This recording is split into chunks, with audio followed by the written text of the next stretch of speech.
자, 요즘같이 더운 날 타자마자 에어컨부터 켜시죠. 최대로 틀었는데도 바람이 미적지근하거나 예전보다 시원한 바람이 안 나오는 차들이 있을 텐데요. 이럴 때 대부분 뭐 냉매가 없나? 이 생각에 바로 냉매부터 충전하시는 분들이 있는데, 오늘은 에어컨 관리 방법부터 제대로 사용하는 방법, 안 시원한 원인과 그리고 고장이 났을 때 수리비까지 한 번에 정리해 드리겠습니다.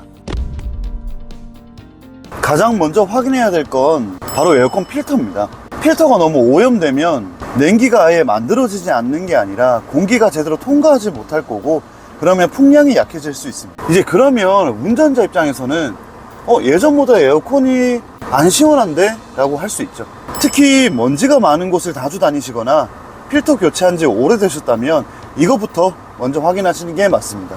그리고 차량의 앞쪽에는 에어컨 냉매에 열을 식혀주는 콘덴서가 있습니다. 여기에 먼지나 벌레, 낙엽 같은 이물질이 심하게 쌓이게 되면 콘덴서 자체에 문제가 생기면서 냉방 성능에 영향을 줄 수도 있습니다. 그렇다고 고압 세척기를 가까이 대고 무작정 쏘는 건 핀 같은 부분들이 손상될 수 있으니까 또 조심하셔야 됩니다.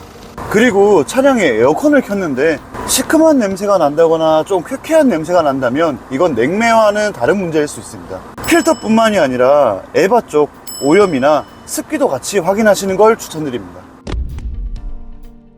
한여름에 야외에 세워둔 차는 실내가 엄청 당연히 뜨거울 텐데, 이 상태에서 문까지 꽉 닫고 에어컨부터 최대로 틀어버리는 거는 확실히 효율이 좀 떨어집니다. 먼저 창문이나 문을 열어서 뜨거운 공기를 어느 정도 빼주시길 추천드립니다. 그리고 꼭 확인하셔야 될 버튼인데, 이 에어컨 버튼을 안 켜시고 송풍만 켜놓고 왜 시원한 바람이 나오지 않냐라고 하시는 고객님들도 가끔 계시긴 하시더라고요. 실내에 어느 정도 뜨거운 공기를 다 빼주셨다면 이제 창문을 닫고 내기순환 버튼을 누릅니다. 이미 실내에 뜨거운 공기는 다 빠져나간 뒤라 빠르게 에어컨으로 실내 상태를 좀 더 시원하게 만들 수 있습니다. 그리고 온도를 무조건 최저로 해놓는다고 모든 차량에서 냉기가 그만큼 더 강하게 나오는 건 아니고요. 차량은 외부 공기와 실내의 온도 등을 고려해서 풍량이나 공기의 혼합을 좀 제어하는 편이라서 차량마다 방식이 조금 다릅니다. 자, 필터도 확인했고 사용법도 정확히 작동시키셨다 하는데도 에어컨 바람이 안 시원하다면 그때부터는 이제 정비소 점검을 들어가야 됩니다. 그런데 정비소 들어가기 전에 증상을 보면 어느 정도 어느 부위를 의심해야 될지 방향 정도는 잡을 수 있습니다. 에어컨 온도 문제가 아니라 바람 자체가 약하다면 가장 먼저 필터를 확인하고 이상이 없다면 블로우 모터나 공조계통 등을 점검해 볼 필요가 있고요. 반대로 바람은 엄청 잘 나오는데 전혀 차가운 게 없다, 이 경우에는 냉매량이나 누설 여부, 컴프레셔 작동 상태, 냉동 사이클 관련 부품들을 정비하는 게 좋습니다. 자, 여기서 중요한 게 하나 있습니다. 자동차 에어컨 냉매는 엔진 오일처럼 정기적으로 계속 소모되는 개념으로 보시면 안 되고요. 냉매가 눈에 띄게 부족하다면 단순히 보충하고 끝날 게 아니라 어디에서 누설되는지도 함께 확인하는 점검이 필요합니다.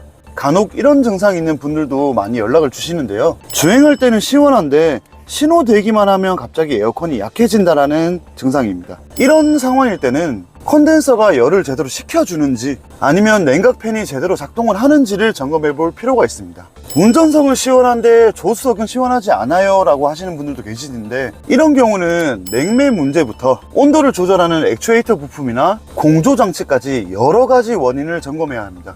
그리고 에어컨 AC 버튼을 눌렀는데 순간 엔진룸에서 평소에 나지 않던 소음이 들린다, 이 경우에는 컴프레셔나 플리 베어링, 개통 등 여러 가지 원인이 있을 수 있기 때문에 계속 사용하기보다는 점검을 먼저 받으시는 걸 무조건 추천드립니다. 이런 증상들이 있을 때 수리비가 얼마가 들어가는데? 라고 물어보실 수 있는데, 에어컨에 관련된 부품들만 해도 엄청나게 많은 부품들이 있다 보니까 수리비가 부위에 따라 천차만별입니다. 에어컨 필터처럼 몇만 원이면 해결될 수 있는 부품들도 있지만 부위에 따라서는 컴프레셔나 에바 쪽으로 넘어가게 된다면 점검 범위가 훨씬 넓어지기 때문에 확실히 수리 비용도 몇십만 원대로 확 오를 수밖에 없습니다. 그리고 요즘 차량에 사용되는 냉매 종류에 따라서도 점검이나 충전 비용이 차이가 날 수 있고요. 특히 수입차인지 국산차인지 부품을 신품으로 사용하는지 아니면 재생품으로 사용하는지에 따라 공임이 얼마가 들고 말고도 차이가 되게 큰 부분입니다. 자, 정리하겠습니다. 에어컨 바람이 안 나온다고 냉매부터 충전하는 거는 무조건 정답이 아닙니다. 바람 자체가 약한 건지, 아니면 바람은 센데 미지근한 바람이 나오는 건지, 주행 중엔 잘 나오는데 정차 중에 만약에 안 나오는 건지, 이런 증상들부터 먼저 점검해 보시길 바라겠고요. 그리고 단순히 냉매가 부족해서 충전만 하시기보다는 냉매 충전하러 가셨을 때 왜 냉매가 부족할지 정비소 사장님께 꼭 같이 점검해 달라고 하시길 바라겠습니다. 아직 좀 많이 남은 여름인데 내 차가 에어컨이 시원하지 않다면 한번 오늘 제가 알려드린 방법대로 점검 한번 해보시길 추천드리고요. 차량 자체에 대한 정보로 도움이 되셨다면 구독과 좋아요 한번 부탁드리겠습니다. 저는 지금까지 중고차 제약소의 이해동이었습니다. 감사합니다.